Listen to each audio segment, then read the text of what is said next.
Hi everyone and welcome to How to Maximize. For today's video, I will show you how to fix unfortunately Snapchat has stopped. To start, open your settings application in your mobile device. Scroll down and then look for Apps. In here, you can use the search bar from the upper right or you can scroll down to locate Snapchat. If it's not responding, go back and open Apps once again. Once you are now in Apps, use the search bar this time and then search for Snapchat. Once you locate Snapchat, tap on it. And then in here, click on Force Stop on the bottom right. And then click on Storage. In here, tap on Clear Cache.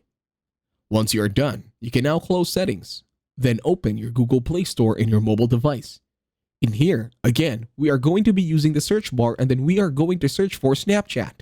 Once you find Snapchat, tap on it. And then you're going to update Snapchat.